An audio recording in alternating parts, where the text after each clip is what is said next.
Hi everyone, today we're going to be spray painting our assemblage box projects. So here is my example of my assemblage box. I have created some limited balance throughout my piece, and I did it on a bigger box, unlike our project, which should be smaller. Now, why we're doing it on smaller boxes is a challenge that you have with bigger boxes is you have to use more paint to cover the surface. And I don't want to waste our paint, which is a water-based paint that you could use inside. So there's not a lot of smell to this whatsoever. It smells like hairspray basically. And it's good, you're able to paint indoors with this.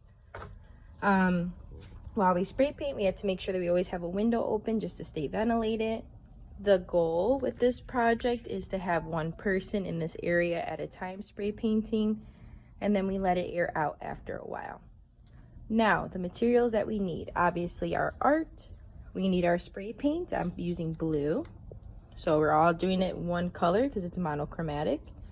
As you can see, you need to have gloves on so that your hands don't get paint on them.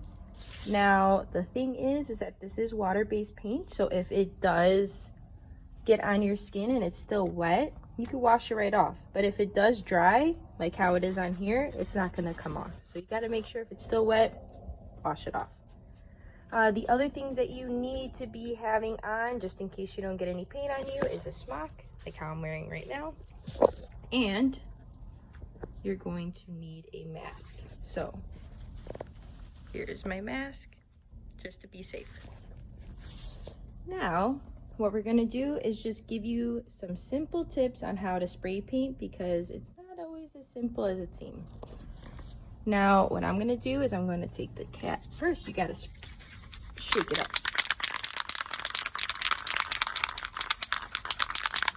So after you shake it up real good, you are going to take the top off. Now, some tricks that I've learned is it's best to spray what's closest to you first and then spray going back. Now, they say this because when you're spraying, and that's the key word, spray, it's kind of giving a mist over the stuff that's around it. So it's gonna give a spray not only to that area, but to the area around just lightly. So you're doing an even coat if you do it like this. The other thing that you need to know is if you're super close, you're going to make a little puddle, which is not gonna be good.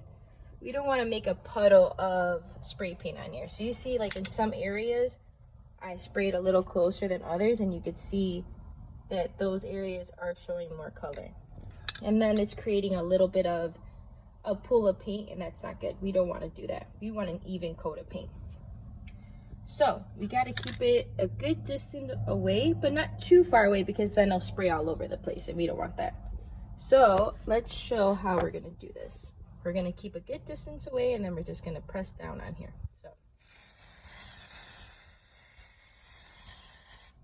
just like that. So you see how I only was in this area, but it sprayed all over.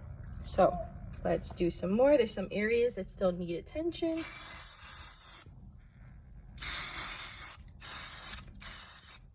All right, I'm just gonna go around. Now that I've already done my first coat, now I'm just coming around to spray all the areas that still need some love. So I'm spraying and then I'm giving myself a moment. You see that there's like a back spray that comes back at you. So what's helpful is to have something next to you to kind of cover that up.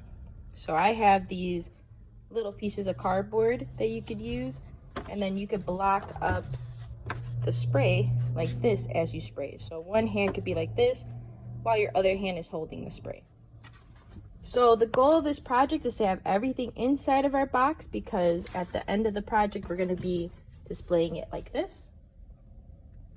And looking at it at this angle, you could see from the fresh things that I painted that there's some stuff dripping right here.